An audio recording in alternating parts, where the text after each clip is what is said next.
अस्सलामुअलैकुम ma'am. Digital education में मोहम्मद मुबश्शिर नियाज़ आपके सामने एक और इन्फॉर्मेशन के साथ हाजिर है।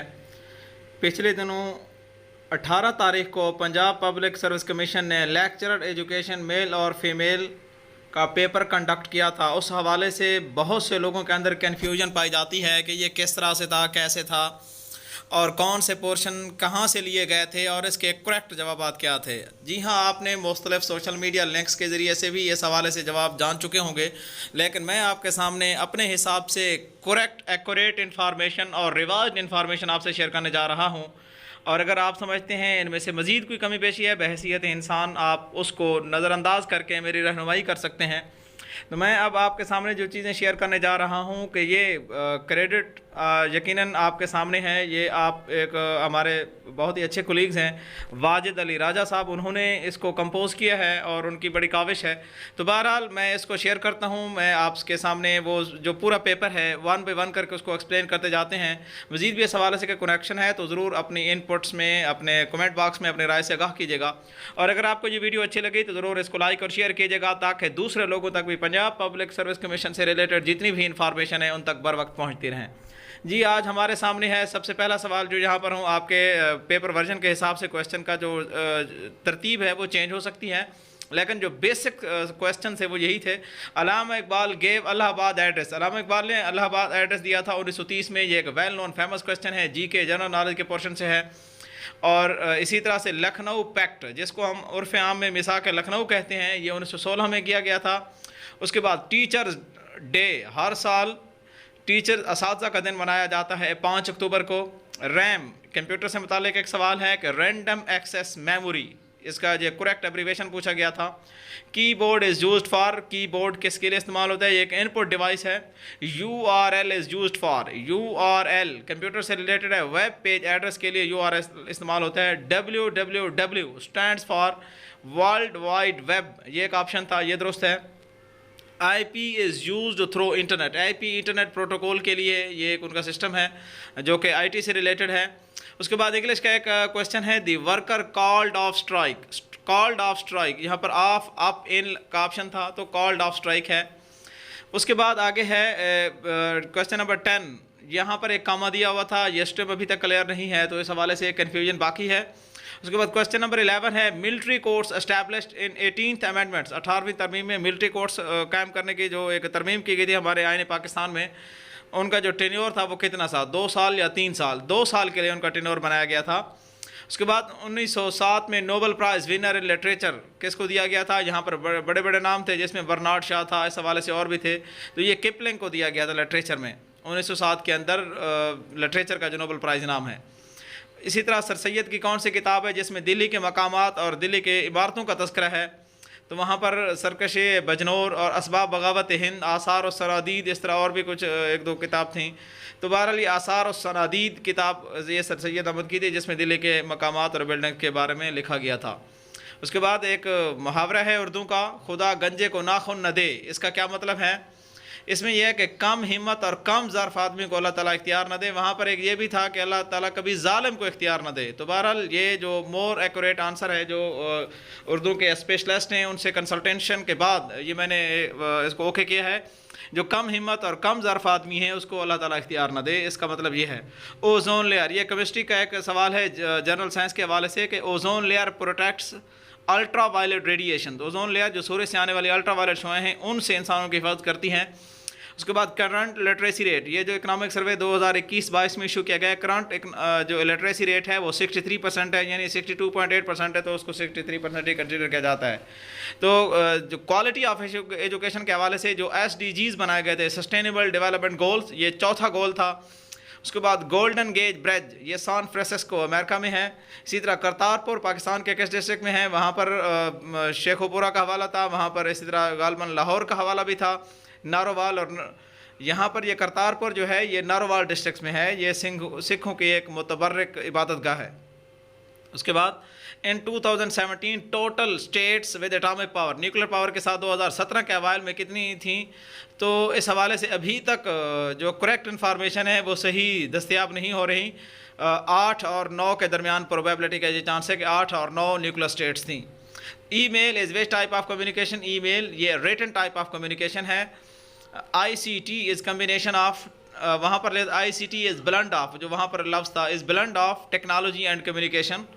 इसी तरह एक मोटर बाइक के हवाले से था कि उन्होंने एक मोटर बाइक ख़रीदी है, उसका साल के अंदर उसका प्रीमियम कितना अदा करना होगा, तो 2700 4.5% के हिसाब से इसका जो प्रीमियम बनता है एक साल का वो 2700 बनता है। ये रियाजी का एक सवाल है। इसी तरह Pakistan first public school for transgender person open, Pakistan में ख्वाजा सराओं के लिए सबसे पहला पब्लिक स्कूल कहाँ ओपन किया गया, तो इसकी जो करेक्ट इन्फॉर्मेशन है वो लोधरा यहाँ पर दिया हुआ है। लोधरा नहीं है, ये मुल्तान है, मुल्तान में था तो मुल्तान का ऑप्शन वहाँ नहीं दिया हुआ था, तो नॉन ऑफ दीज ऑप्शन इसका दुरुस्त था। To select whole documents we use, जो डॉक्यूमेंट्स कंप्यूटर के रिलेटेड एक क्वेश्चन है कि अगर हमने एक पूरे पेज के अंदर पूरे सफ़े को हमने सेलेक्ट करना है तो क्या शॉर्टकट की उसके लिए कौन से इस्तेमाल होगी, Ctrl+A शॉर्टकट की उसके लिए इस्तेमाल होती है। In excel for sorting data, excel के अंदर जो डेटा को सॉर्ट करने के लिए इस्तेमाल होता है वो डेटा सॉर्ट है, लेकिन ये स्टेम क्लियर नहीं है, इस हवाले से इसका जवाब के हवाले से कुछ कहना काबिल वक्त है। इसी तरह पाकिस्तान के अंदर बच्चों को इम्यूनाइजेशन बिल्डअप करने के लिए, मुख्तलिफ बीमारियों से बचाव के लिए जो प्रोग्राम मुतारफ़ कराया गया था वैक्सीनेशन का, उसको वहाँ पर API था, EPI था, तो जो इसका जवाब है EPI, extended program on immunisation, इसका मुखाफ़फ होता है। Information in primary memory is accessed through CPU central processing unit. इसी तरह एक रियाजी का क्वेश्चन है, इसके स्टेम क्लियर नहीं है तो लिहाजा इसका जवाब भी क्लियर यहाँ नहीं है। To communicate with parts of system we use, असल में ये इस तरह नहीं है to communicate with parts of system we use, वहाँ पर ऑपरेंट हाँ सॉरी ये कंप्यूटर से related to communicate with parts of system, मुख्तलिफ जो सिस्टम के पार्ट्स हैं उनके दरमियान जो कम्युनिकेशन होती है वो ऑपरेटिंग सिस्टम के थ्रू होती है। ईच ऑफ अस, वहाँ पर have a pen, has a pen इस तरह का ऑप्शन था, तो each of us has a pen. I went directly to my parents, इसका करेक्ट आंसर, चूँकि स्टेम दस्तियाब मुकम्मल दस्तियाब नहीं है तो वहाँ पर जो ऑप्शन था I went direct to my parents. बहरहाल ये जो इंग्लिश बेहतर जानते हैं वो लोग इस हवाले से मज़ीद अपने कमेंट बॉक्स में राय से आगाह कर सकते हैं कि इसका करेक्ट आंसर क्या था। उसके बाद आगे हमारे पास एजुकेशन असेसमेंट मेजरमेंट और एवेल्यूएशन के हवाले से ये तकरीबन 10 क्वेश्चन यहाँ से लिए गए थे। 3R स्टैंड्स फॉर, जो 3R का कंसेप्ट है वो कैसे लिया गया है, या रीडिंग राइटिंग एंड अरिथमेटिक। आप कहेंगे सर ये रीडिंग राइटिंग और अरिथमेटिक में यहाँ पर R तो नहीं है, लेकिन यह है कि चूँकि शुरू में तीनों के जो आवाज़ है वो R से आती है तो इसीलिए 3R कंसेप्ट इनको कहा जाता है, रीडिंग राइटिंग एंड अरिथमेटिक। उसके बाद 34 में summative assessment is related to, यहाँ पर assessment of learning, assessment for learning, तो जो समेटिव असेसमेंट है असेसमेंट ऑफ लर्निंग होती है। एवेल्यूएशन इज़ यूज्ड, ये जजमेंट जो है ये एवेल्यूएशन के लिए है। लोअर ऑर्डर स्केल, वहाँ पर उन्होंने 4-5 ऑप्शन दिए हुए थे, उनमें से जो लोअर ऑर्डर स्केल था वो अप्लाइंग था। इसी तरह ये कॉग्निटिव डोमेन के कंसेप्ट हैं। उसके बाद ability to output parts together, to put parts together, वो सलाहियत जिसमें मुख्तलिफ चीज़ों को बनाकर न्यू होल बनाया जाता है। न्यू होल का लफ्ज़ भी वहाँ पर क्लियर कट था, तो सिंथेसिस होता है जिसमें एक नई चीज़ बनाई जाती है। उसके बाद इफेक्टिव डोमेन, ये इसका ताल्लुक़ इसके साथ है मैनर्स। हम अमूमी तौर पे किताब में एटीट्यूड्स, लाइक डिसलाइक्स और इस तरह हैबिट्स के मुतालिक पढ़ते आए, ये मैनर्स उसी से रिलेटेड है, कोरिलेट करता है। इफेक्टिव डोमेन का ताल्लुक़ मैनर के साथ भी होता है। इसे टाइप क्वेश्चन विद लिमिटेशन, जिसके अंदर ऐसा इसे जिसके अंदर जवाब जो है ना लिमिटेड जवाब देना हो तो उसको रिस्ट्रिक्टेड रिस्पांस क्वेश्चन कहा जाता है, और जिसके अंदर अनलिमिटेड क्वेश्चन हो, अनलिमिटेड उसके जवाब दिए जा सकते हों तो उसके लिए एक्सटेंडेड रिस्पांस क्वेश्चन होता है, या नॉन रिस्ट्रिक्टेड रिस्पांस क्वेश्चन भी कह सकते हैं। Teacher perform instruction in classroom and also find solution for student behaviour problems, तो ये इसके लिए जो असेसमेंट, इसका गुड आंसर जो है to break concept into components, मुख्तलिफ कंसेप्ट को उसके अज्जा में तोड़ देना, ये एनालिसिस कहा जाता है। ये भी उसी हवाले से है, कॉग्निटिव डोमेन के हवाले से। When student perform is compared with other students, जब एक स्टूडेंट की परफॉर्मेंस को आप दूसरे स्टूडेंट के साथ कंपेयर करते हैं तो नॉर्म रेफरेंस होता है। इससे मुतालिक 2 सवाल थे, सिर्फ स्टेटमेंट उसके अंदर जो स्टैम्प थी वो चेंज थी, जवाब दोनों के नॉर्म रेफरेंस ही आते थे। उसके बाद एजुकेशनल साइकोलॉजी से कुछ क्वेश्चन थे। समथिंग अर्ज टू एक्शन, वो चीज़ जो इंसान को किसी काम करने के लिए ख्वाहिश पैदा करती है, स्टिमुलस है। स्टिमुलस इज नेसेसरी, वहाँ 2 कंडीशनिंग थी, क्लासिकल कंडीशनिंग जो कि पावलो ने दी थी, इसी तरह ऑपरेंट कंडीशनिंग। तो क्लासिकल कंडीशनिंग में स्टिमुलस का होना ज़रूरी है। IQ ऑफ एवरेज टीचर, एक अच्छे टीचर्स की IQ लेवल क्या होना चाहिए, उसका 120 एंड अबव होना चाहिए, तो 120 इसका आंसर करेक्ट था। The ability of child to redo things, redo नहीं था वहाँ, रिप्रोड्यूस था। The ability of child to reproduce things, तो सलाहियत ये जीन पियाजे के कंसेप्ट से लिया गया है कि जब एक बच्चा कोई सी चीज़ को दोबारा से बना देता है, उसकी कॉपी बना देता है, तो इसको इमिटेशन कहते हैं। इमिटेशन का मतलब होता है रिप्रोड्यूस या कॉपी बनाना, उसकी डुप्लीकेट कॉपी तैयार करना। Educational psychology is related to, इंसान की जो नफ्सियात है साइकोलॉजी है वो उसके ह्यूमन बिहेवियर से रिलेट करती है। Which of them rely on observable behaviour of students, ये बिहेवियरिज्म इसका करेक्ट आंसर है। 50 पे आते हैं, need and expectation of the worker is related to, need and expectations ये रिलेटेड इंट्रिंसिक और एक्सटेंसिक के हवाले से जो मोस्ट प्रोबेबली एक्यूरेट आंसर था, लेकिन सिस्टम क्लियर होती तो ज़्यादा अच्छा था। The head arm and limbs movement in this pattern, यानी किस पैटर्न के अंदर बच्चा सबसे पहले अपने सर को संभालता है, फिर हाथों को, और उसके बाद फिर लिम्स अपने अज़ा को संभालता है। तो दो तरह की थी, एक था सेफेलो कैजुअल था और दूसरा प्रॉक्सिमल था। तो ये सेफेलो कैजुअल इसका दुरुस्त आंसर है। The highest level of Maslow theory, Maslow theory को आपको पता है उसके 5 स्टेजेस हैं। जो हाईएस्ट लेवल है आखिर में वो सेल्फ एक्चुअलाइजेशन है। जो लोएस्ट लेवल है फिजिकल नीड्स के अंदर जो आता है, जिस्मानी ज़रूरियात जो होती हैं। उसके बाद है 53, who is Pioneer of humanism, humanism का सबसे यानी बुलंद पाया मर्तबा शख्स कौन है, या जो उसका बानी समझ लें, फाउंडर कह लें, तो ये भी इब्राहिम मास्लो, जिसने सेल्फ एक्चुअलाइजेशन थ्योरी दी थी, अब्राहम मास्लो। उसके बाद 55 पे एजुकेशनल फिलासफी के हवाले से कुछ क्वेश्चन थे। Fundamental scale, liberal art, civilisation related to essentialism, ये फिलासफी का क्वेश्चन है कि जो हमारे पास जो लिबरल आर्ट्स हैं या जो फंडामेंटल स्केल्स हैं ये एसेंशियलिज्म के अंदर ज़रूरी हैं। सोक्रेटिक मेथड 55 में ये एक वेल नोन क्वेश्चन है, बहुत दफ़ा ये पेपर में रिपीट किया गया। सोक्रेटिक जो मेथड है वो क्वेश्चन आंसर मेथड को कहा जाता है। Mind is everything in philosophy, कौन से फिलासफी में जहन सब कुछ होता है, ये आइडियलिज्म फिलासफी के अंदर माइंड पे बिलीव किया जाता है। Which strongly advocate religious education, religious education यानी मजहबी तालीम किस फिलासफी में दी जाती है या ज़्यादा से ज़्यादा फोकस की जाती है, तो आइडियलिज्म है।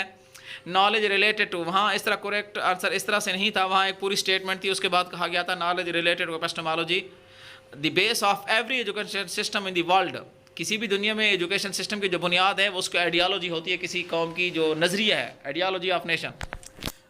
उसके बाद करिकुलम से कुछ क्वेश्चन लिए गए थे। करिकुलम रिफ्लेक्ट्स, करिकुलम किस चीज़ को रिफ्लेक्ट करता है, कल्चर ऑफ सोसाइटी को रिफ्लेक्ट करता है। उसके बाद 61 पे लेसन प्लान, ये कैसे स्टार्ट होता है, ये प्रीवियस नॉलेज होगा, उसके बाद फिर इसको आगे कंटिन्यू करेंगे, फिर टॉपिक आएगा, तो प्रीवियस नॉलेज इसका करेक्ट आंसर था। स्मार्ट, SMA, ये चारों लफ्ज़ कैपिटल में लिखे गए थे, बल्कि 5 लफ्ज़। स्टैंड्स फॉर, ये किसके लिए, specific, measurable, achievable, realistic and time bound, ये एब्रीवेशन है इसकी स्मार्ट की, ये करिकुलम के अंदर आता है। इसी तरह करिकुलम चेंजेस का मतलब क्या होता है, ये करिकुलम चेंजेस शुड बी, वहाँ पर इस तरह के अल्फाज थे कि रिलेटिवली, ग्रेजुअली, तो हमारे पास जो या कंटिन्यूस, जो करिकुलम चेंजेस हैं वो ग्रेजुअली आहिस्ता बतदरीज होता है। करिकुलम की फिर अपनी तारीफ थी उसमें 64 के अंदर, करिकुलम क्या है, ओवरऑल एक्टिविटीज़ ऑफ स्कूल, ये करिकुलम कंसीडर की जाती हैं। उसके बाद आगे हमारे पास जो अगला क्वेश्चन है 65 पे, outline of the topic is called syllabus, जो सिलेबस की आउटलाइन होती हैं टॉपिक की, उसको स्टडी की, वो सिलेबस उसको कहा जाता है। जो डिटेल डिस्क्रिप्शन होती है उसको कोर्स कहते हैं।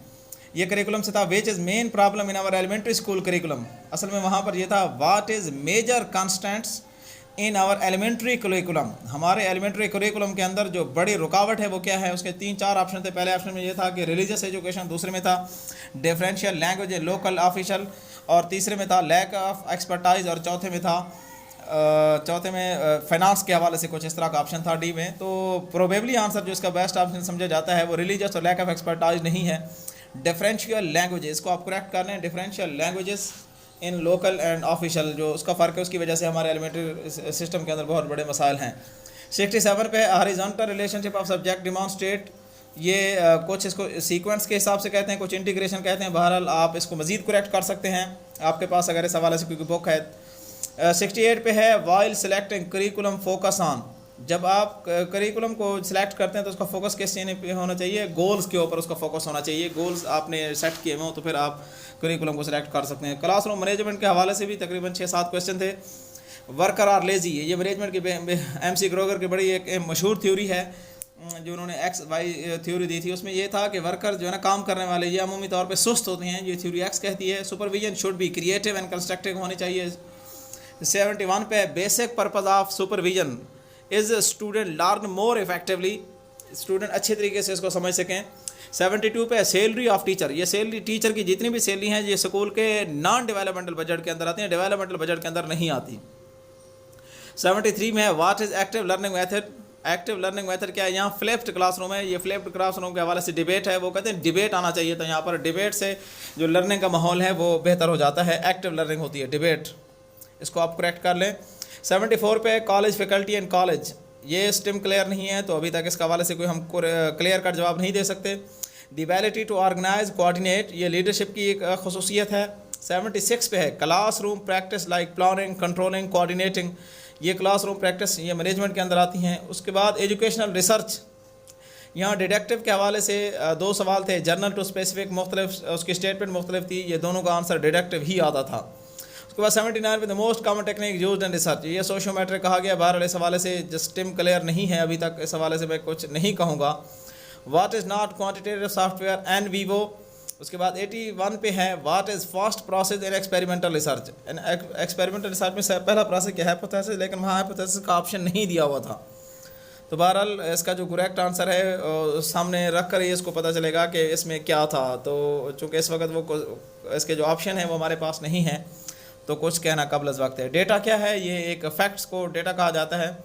पॉजिटिव कोरिलेशन में ये होता है जब वो दोनों वेरिएबल सेम डायरेक्शन में जाएं, ये पॉजिटिव कोरिलेशन, इसका जवाब आता था।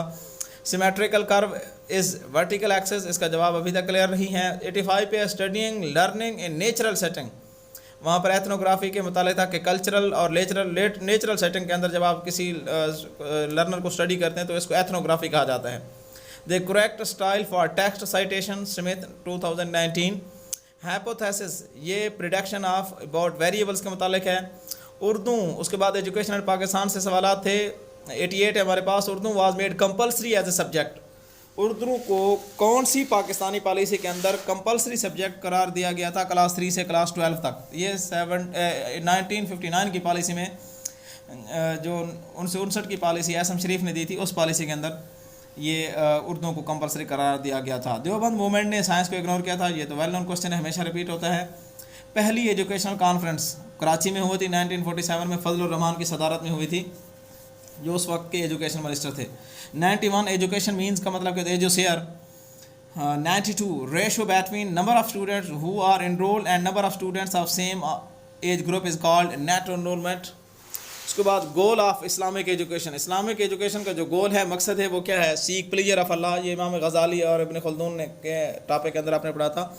इस्लामिक एजुकेशन का जो बुनियादी मकसद यही है कि अल्लाह ताला की खुशनुदी हासिल की जाए। उसके बाद टीचिंग मेथड से कुछ क्वेश्चन थे। 94 पे हमारे पास एक गोल ऑफ पर्सपेक्टिव टीचिंग, इसको डिज़ायरेबल चेंज इन बिहेवियर। 95 पे है which involve mental process, mental process के अंदर कौन सी चीज़ इन्वॉल्व है, क्रिटिकल थिंकिंग होती है। Teacher think about his approach for improvement, teacher जब अपनी बेहतरी के लिए सोचता है तो इसको क्या कहते हैं, रिफ्लेक्शन। 97 पे है for teacher to be made accountable they should be, यानी आप जब आप टीचर को काबिल एहतसाब बनाते हैं तो उसको किस चीज़ के अंदर आज़ादी दी जानी चाहिए, autonomy and to select content and method, उसको कंटेंट सेलेक्ट करने में और पढ़ाने में आज़ादी दी जाए तो आप उसको अकाउंटेबल कर सकते हैं। 97। उसके बाद 98 पे है teacher facilitate students to prepare their work depicting their achievement to prepare, portfolio इसको कहा जाता है जब स्टूडेंट के वर्क को कलेक्ट किया जाए। एडवांस ऑर्गेनाइज़र, इस हवाले से अभी तक कन्फ्यूजन बरकरार है। बहुत से कहते हैं कि एडवांस ऑर्गेनाइज़र का मतलब है एडवांस थिंकर, कुछ कहते हैं नहीं, बिकम जो ब्रिज है प्रीवियस नॉलेज और प्रेजेंट नॉलेज के दरमियान जो ब्रिज है इसको एडवांस ऑर्गेनाइज़र कहा जाता है। बहरहाल आप इस हवाले से कोई मालूमात रखते हैं तो ज़रूर शेयर कीजिएगा। और 100 जो लास्ट क्वेश्चन है, is an approach to education that focus on students demonstrational of desired learning outcome as central to the learning process, तो फॉरवर्ड लर्निंग इसका जवाब था। तो बहरहाल ये कुछ क्वेश्चन थे जो यहाँ पर मैंने आपसे शेयर किए। मज़ीद इस हवाले से अगर आपको इन्फॉर्मेशन देना चाहते हैं या आप समझते हैं इन ऑप्शन के अंदर मज़ीद इंप्रूवमेंट की गुंजाइश है या आप समझते हैं कि इसके स्टेम मज़ीद क्लियर है, तो पूरी स्टेम विद ऑप्शन के साथ अपने कमेंट बॉक्स में ज़रूर आगाह कीजिएगा ताकि उस हवाले से हम करेक्शन कर सकें, फिर इसके ऊपर डिबेट भी की जा सकती है और जो एक्सपर्ट हैं इस हवाले से उनसे भी राय ली जा सकती है। तो बहरहाल अब आपसे इजाज़त चाहते हैं। Thanks for watching. अल्लाह हाफ़िज़।